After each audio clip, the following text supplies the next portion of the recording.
me be your woman. Woman, woman, woman. I can be your woman. Woman, woman. Ngayon na lang ulit ako nag-live. Ang saya.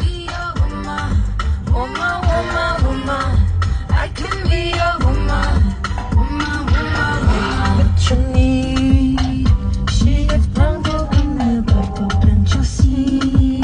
Ano na sa'yo? Paliwanag.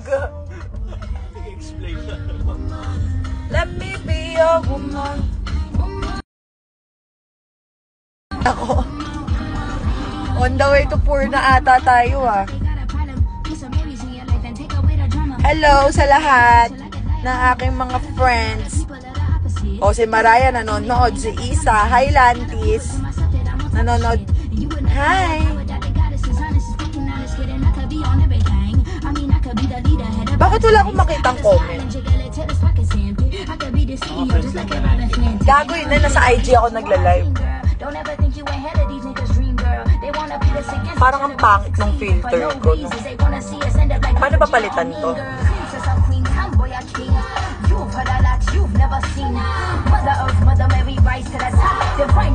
I'm feminine, woman. Let me be your woman. Let me woman, woman. I can be your woman. Woman, woman. Gusto ko lang magmaganda. Parang kan si Bia. Ayun. Nagmamaganda. Si Bia po yan nagla-live. Si Bia nagla-live.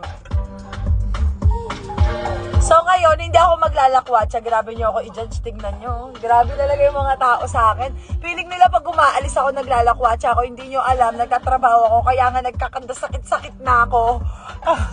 Pakita mo yung pilay mo. Yung pilay ko dito, eto, ayan, magamaga yan. Yung likod ko, magamaga din yan. Yung tiyan ko, grabe din.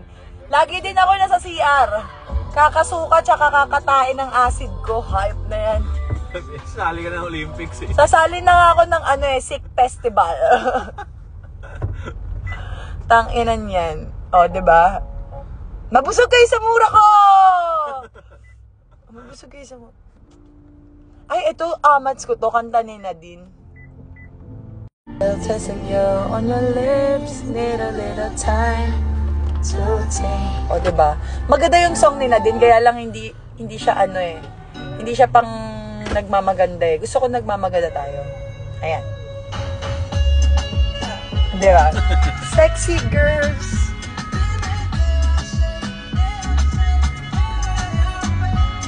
Ba yan? Kakapapangit naman ng filter. Ayan.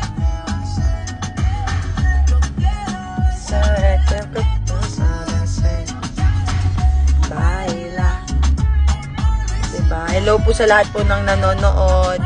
Namamas ko po ako, pakilagay na lang po sa Gcash. Sa Gcash. Namamas ko ulit. Be, alam mo ba, yun yung sad part sa akin eh. Naubos po yung laman ng savings ko ngayong December dahil nagpasko, pero ni piso wala akong natanggap. Dun yung sad part sa akin. Putang inan yan. Pero masaya naman magbigay. Yun nga yung Christmas eh. Yun nga yung ibig sabihin niya eh.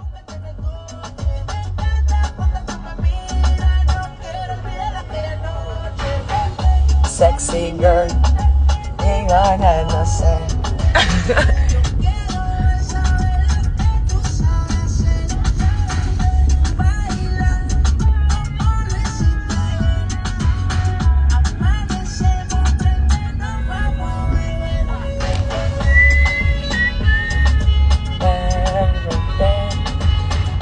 May pilay pa to guys, kung alam nyo lang.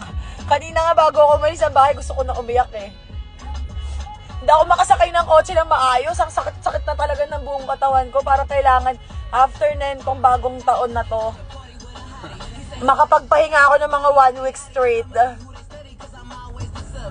Kung ayaw nyong next year, hindi nyo na makita idol nyo. Baka bigla ako. Bigla ano na talaga ako, baldado na. May gora ako ngayon meeting. May meeting lang ako ngayon. Para sa work, alam nyo naman. So, ayun lang. Sa mga nag-aantay ng vlog, hindi ko pa mapangako yung vlog kasi naka-leave yung mga editor. Hindi naman po ako editor, vlogger po ako. Tsaka po, ako na po yung nag-aasikaso sa lahat. Baka po ako pa mag-edit. Hindi lang kamay ko mabali na, pati utak ko. Diyos ko po, konti na nga lang eh. Buti nga nakakahinga-hinga pa tong utak ko eh. 'Di ba? Pero okay lang yan. Para sa kabubuhay na ekonomiya, alam nyo naman ako, work for madlang people. Sana naman next na nag-work ko. Para naman sa sarili ko. Work for me naman. Work for me naman. Nandito na ako sa pwesto ko, guys. Babay na. Yun lang, nakichismis lang ako. Ay, favorite ko pa naman to kay Lisa. Apple pie of fly. Sexy girl. You know I don't play. Make you fall in love with touch and you deserve. Bye-bye na, guys.